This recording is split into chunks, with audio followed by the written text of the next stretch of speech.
नमस्कार बाल दोस्तों, होम लर्निंग के इस प्रसारण माध्यम में मैं आप सभी बच्चों का स्वागत करता हूं।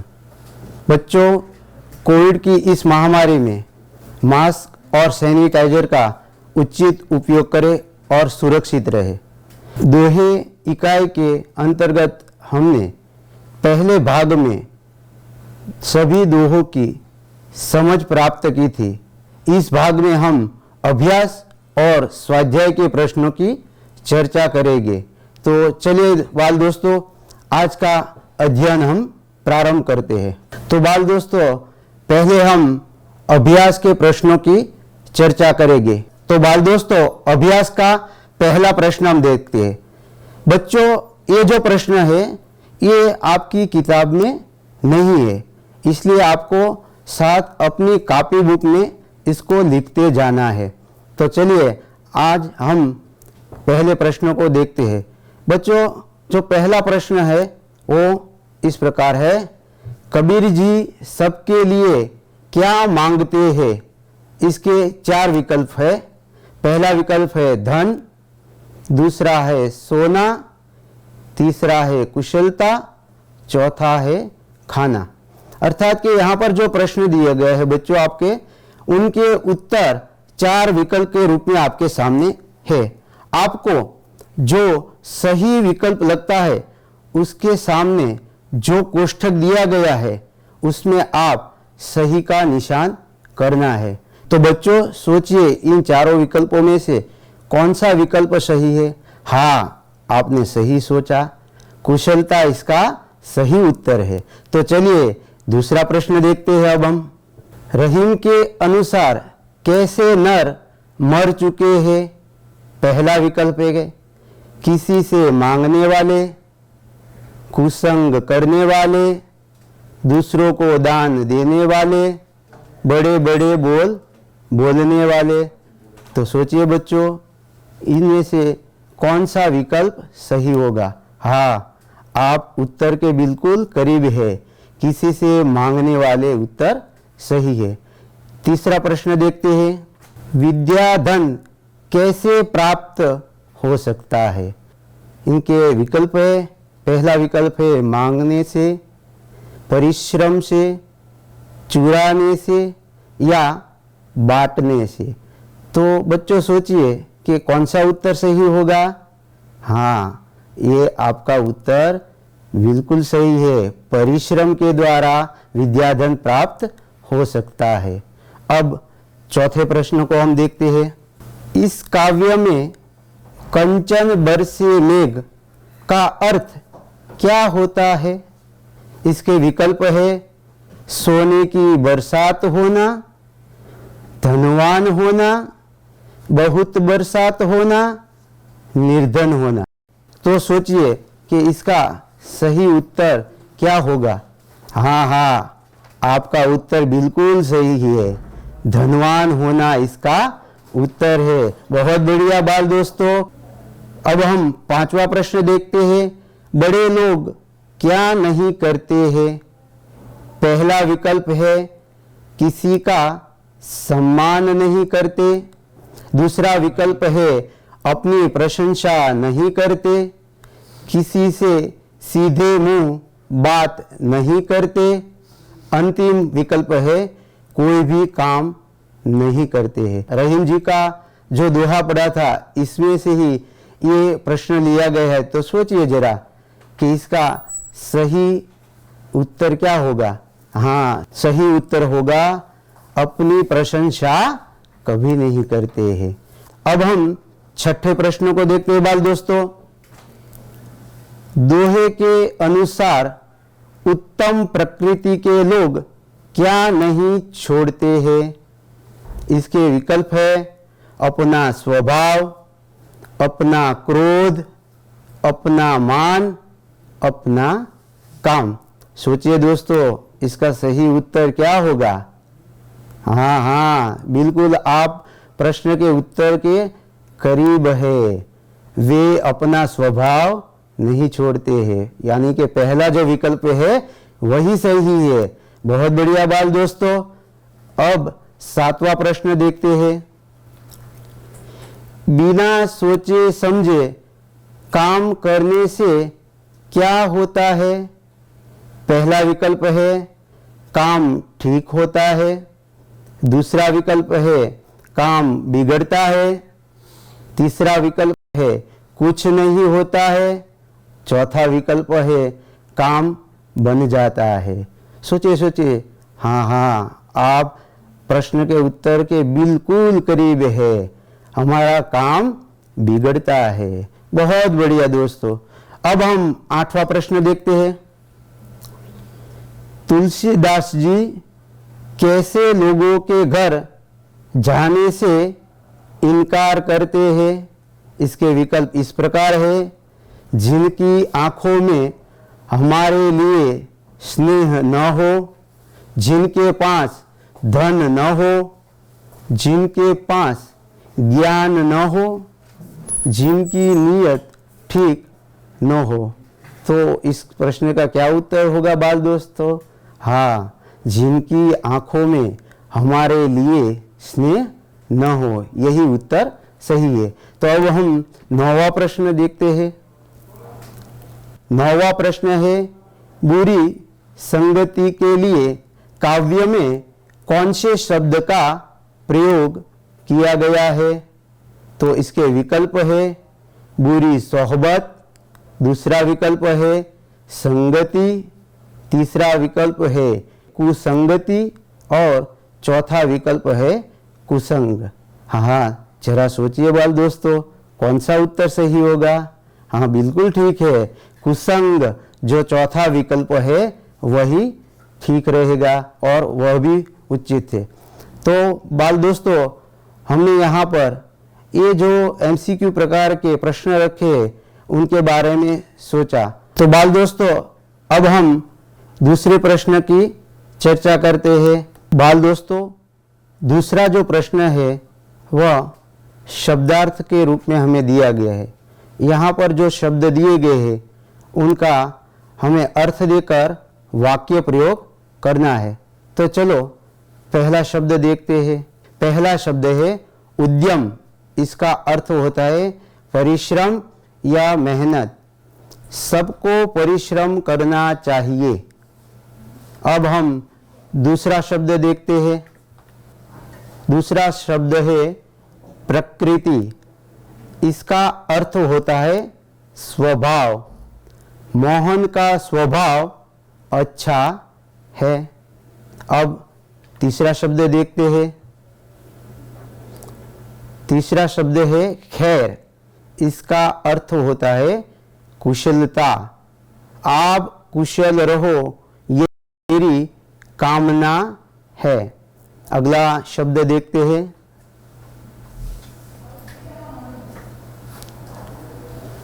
कुसंग। कुसंग शब्द का अर्थ होता है बुरी सोहबत। हमें बुरी सोहबत नहीं करनी चाहिए। तो अगला शब्द देखते हैं। अगला शब्द है जपमाला। इसका अर्थ होता है जप करने के लिए प्रयुक्त माला या उसे जपने भी कहा जाता है। भक्त के हाथ में जपनी है, इसका ये वाक्य प्रयोग हो सकता है। तो चलिए बच्चों, अगला शब्द देखते हैं। शब्द है दुख। इसका अर्थ होता है कष्ट, दर्द, तकलीफ या पीड़ा। वाक्य प्रयोग करते हैं। वेदांत कष्ट सहकर भी पढ़ रहा है। अगला शब्द देखते हैं। तो हमारे सामने शब्द है भुजंग। इसका अर्थ होता है सर्प। सभी सर्प जहरीले नहीं होते हैं। अगला शब्द देखते हैं अब हम। ये शब्द है हर्षे। इसका अर्थ होता है खुशी। वाक्य प्रयोग करके देखते हैं बच्चों। इला खुशी से झूम उठी। तो बाल दोस्तों, हमने यहाँ पर कठिन शब्द का अर्थ देखा और उनका वाक्य प्रयोग भी किया।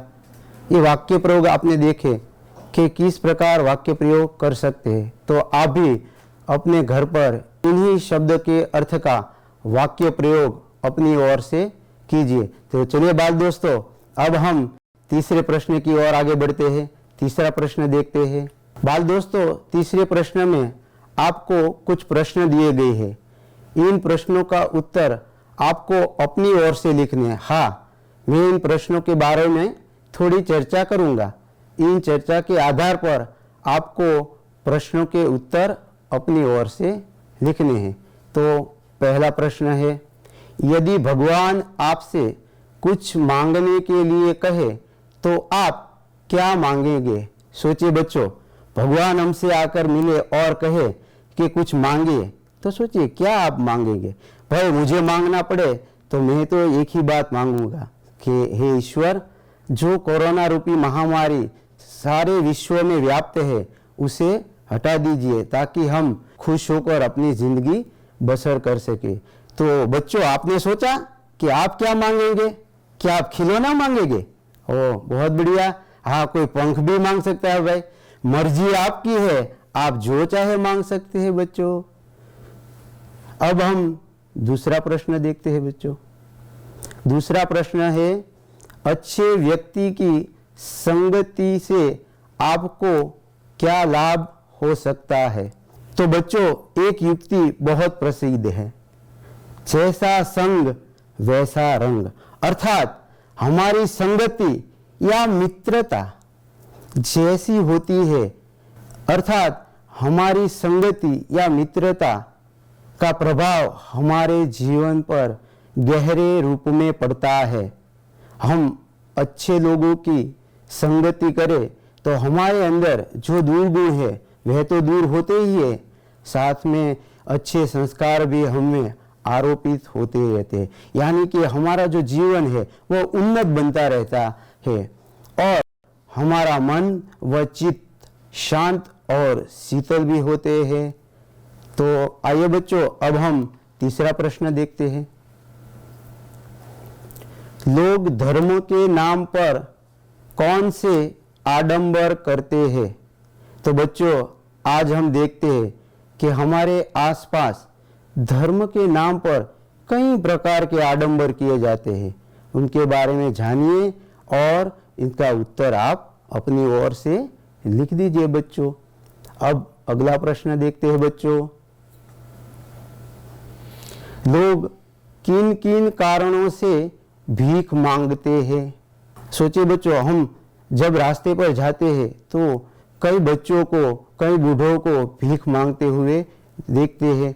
वे या तो मजबूरी के कारण भीख मांगते हैं या काम चोरी के कारण भी भीख मांगते हैं। लेकिन इसके उत्तर कई प्रकार के हो सकते हैं। आप अपनी ओर से भी अपना उत्तर जो है वह इस आपकी कॉपी बुक में लिख सकते हैं।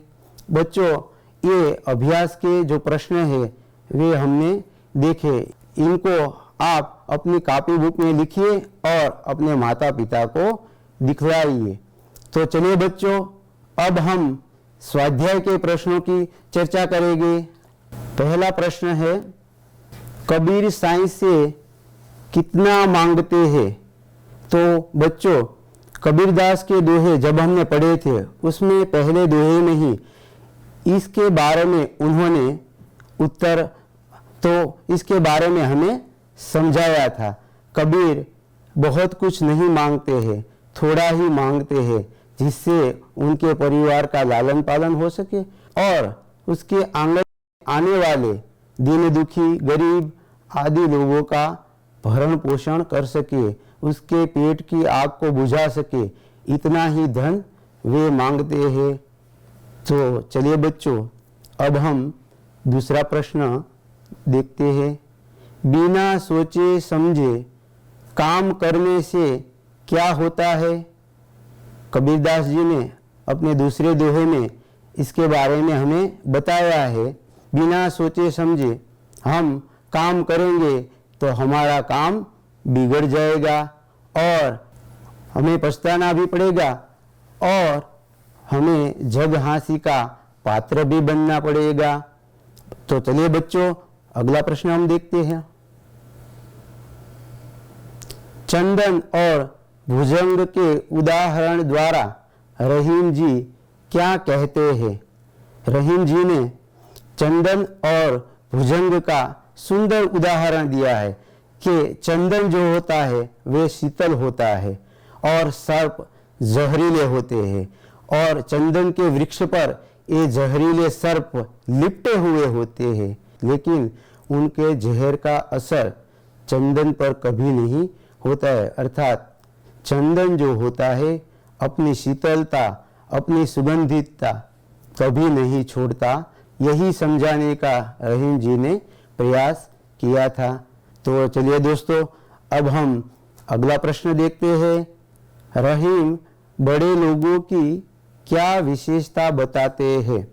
रहीम जी ने अपने दोहे में हमें बताया था कि बड़े लोग जो होते हैं कभी अपनी प्रशंसा नहीं करते हैं, अर्थात अपने मुंह मियाँ मिट्ठू नहीं होते हैं।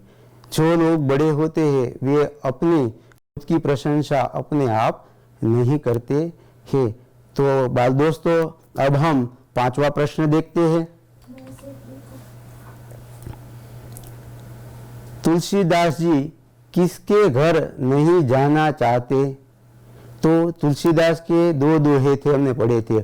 उनमें पहले दोहे में उन्होंने बताया है कि जिनके घर हम जाते हैं और उनकी आंखों में हमारे लिए स्नेह न हो, अर्थात हमारे लिए मान न हो, ऐसे लोगों के घर हमें नहीं जाना चाहिए, भले ही वहाँ कंचन बरसे मेघ, ऐसा उन्होंने कहा था। इसका अर्थ है कि सोने की बरसात हो रही हो, धनवान हो, फिर भी ऐसे लोगों के घर हमें कभी नहीं जाना चाहिए बच्चों। तो ये जो हमारे स्वाध्याय के 5 प्रश्न थे, इनके बारे में हमने चर्चा की। अब अगला प्रश्न हम देखते हैं। स्वाध्याय का दूसरा प्रश्न है, इस इकाई के दोहे में से आप कौन से सद्गुण ग्रहण करेंगे?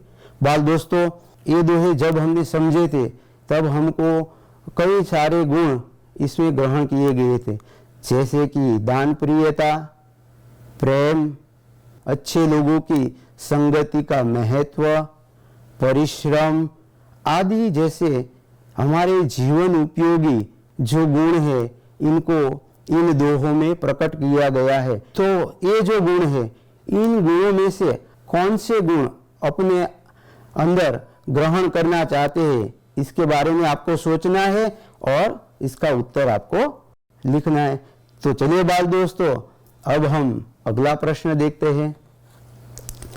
बाल दोस्तों, हिंदी साहित्य की विभिन्न विधाओं की तरह एक मजेदार विधा है पहेली। ये जो पहेलियां होती है वे या तो प्रश्न के रूप में या समस्या के रूप में हमारे सामने रखी जाती है। इनको समझना और इनका हल ढूंढना बहुत ही मजेदार होता है। ये जो पहेलियां होती है वे हमारे ज्ञान की अभिवृद्धि तो करते ही है, साथ ही साथ हमें दिमागी कसरत भी करवाती है। तो चलिए बाल दोस्तों, अब हम मजेदार पहेलियों का निर्माण करें। पहला शब्द है तोता। तोते के आधार पर हम पहेली बनाने का यत्न करते हैं। देखते हैं, यहाँ पर जो पहेली दी गई है इनमें एक रिक्त स्थान दिया गया है। इस रिक्त स्थान में हमें उचित शब्द रखकर इस पंक्ति को पूर्ण करना है। देखते हैं, रिक्त स्थान है रंग का होता है। तो बच्चों, यहाँ पर हमें शब्द दिया गया है तोता। तोता कौन से रंग का होता है? तो तोता जो है हम जानते हैं हरे रंग का होता है। तो यहाँ पर हमें शब्द मिला हरे। अब दूसरी पंक्ति देखते हैं। दूसरी जो पंक्ति है इसमें ही पहले रिक्त स्थान दिया गया है, मिर्च है काता। तो बच्चों, हम जानते हैं जो तोता जो होता है उससे मिर्च बहुत पसंद होते हैं, लेकिन कौन से रंग का मिर्च उसे पसंद होता है? हाँ, लाल रंग का। यहाँ हमें शब्द मिला लाल। तो हमारी ये पंक्ति बनी लाल मिर्च है खाता। अगली पंक्ति देखते हैं। पहले रिक्त स्थान दिया गया है बोलता। तो बच्चों हम जानते हैं कि जो तोता होता है वह बहुत मधुर बोलता है, वह बहुत मीठा मीठा बोलता है। तो यहाँ पर हमें कौन सा शब्द मिला? हाँ, मीठा मीठा। तो हमारी पहेली बनती है हरे रंग का होता है, लाल मिर्च है खाता, मीठा मीठा है बोलता। तो बच्चों कितनी सुंदर पहेली हमारी बन गई। अब हम दूसरी पहेली का निर्माण करते हैं।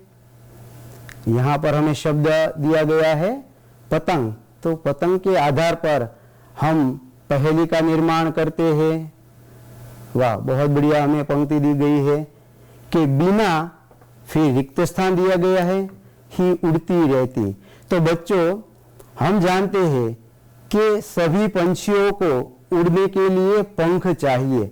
तो पतंग भी उड़ता रहता है लेकिन उससे पंख नहीं होते हैं। तो हमें शब्द मिला पंख। तो हमारी जो ये पंक्ति बनती है बिना पंख ही उड़ती रहती। आगे की पंक्ति का निर्माण अब हम करें। अपने, फिर बाद में रिक्त स्थान दिया गया है, नहीं उड़ पाती। तो बच्चों जो पंछी होते हैं वे तो अपने आप खुद उड़ते रहते हैं लेकिन पतंग को तो कोई पंख नहीं होता। इसीलिए यहाँ हमें शब्द मिलेगा आप और हमारी पंक्ति बनेगी अपने आप नहीं उड़ पाती। तो आगे की पंक्ति अब देखते हैं। सबके, इसके बाद रिक्त स्थान दिया गया है, को बहुत ही भांति। तो पतंग तो हम जानते हैं कि पतंग जो है सभी लोग बड़े चाव से उड़ाते रहते हैं। तो सभी के मन को ये बहुत ही भाती है। तो हमें यहाँ पर शब्द मिलेगा मन और हमारी पंक्ति बनेगी के मन को बहुत ही भाती। तो बहुत बढ़िया यहाँ पर हमारी पहेली बनी है। इसे देखें, बिना पंख ही उड़ती रहती, अपने आप नहीं उड़ पाती, सबके मन को बहुत है भाती। तो चलिए बाल दोस्तों अब हम तीसरी पहेली का निर्माण करते हैं। तीसरा शब्द है आराम। इसके आधार पर पहेली देखें। पहली पंक्ति है 3, फिर रिक्त स्थान दिया गया है का मेरा नाम। तो यहाँ पर हम देखते हैं कि आराम जो शब्द है वह आराम अर्थात 3 वर्णों से बनता है। तो हमें शब्द मिला 3 और हमारी पंक्ति पूर्ण होगी 3 वर्ण का मेरा नाम। आगे की पंक्ति देखते हैं। रिक्त स्थान दिया गया है पहले, कटे तो राम, अर्थात हमें राम शब्द प्राप्त करना हो तो हमें पहला जो वर्ण है उसे करना होगा। तो हमें शब्द मिलेगा पहला। हमारी पंक्ति होगी पहला कटे तो राम। अब तीसरी पंक्ति को देखते हैं। दूजा कटे तो फिर रिक्त स्थान दिया गया है का नाम, अर्थात दूसरा जो वर्ण है उससे हम काटे तो हमें शब्द मिलेगा आम, जो फल का एक नाम है। इसीलिए हमें शब्द मिलेगा फल। तो हमारी पंक्ति बनेगी दूजा कटे तो फल का नाम। आगे चौथी पंक्ति देखती है। रिक्त स्थान दिया गया है पहले, कटे तो औजार का नाम। तो यहाँ पर कौन सा वर्ण हम काटे तो हमें औजार का नाम मिलेगा।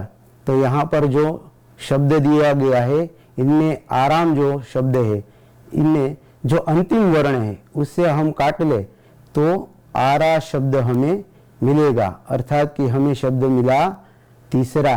तो तीसरा कटे तो औजार का नाम। तो बाल दोस्तों हमने यहाँ पर 3 पहेलियों का निर्माण किया है। एक और शब्द हमारी किताब में दिया गया है चिड़िया। इस पहेली का निर्माण आप अपने आप कीजिएगा। तो बाल दोस्तों इस इकाई में हमने दोहों की समझ प्राप्त की, स्वाध्याय और अभ्यास के प्रश्नों की चर्चा भी की और अंत में हमने पहेलियों का निर्माण भी किया। आज के लिए बस इतना ही, फिर मिलते हैं। धन्यवाद। बाल दोस्तों, आज का सवाल इस प्रकार है, विद्याधन कैसे प्राप्त हो सकता है? 1. मांगने से, 2. परिश्रम से, 3. चुराने से और 4. बांटने से। आपका उत्तर हमें इस नंबर पर मिलना चाहिए। नंबर लिख ले, 6357399480। धन्यवाद।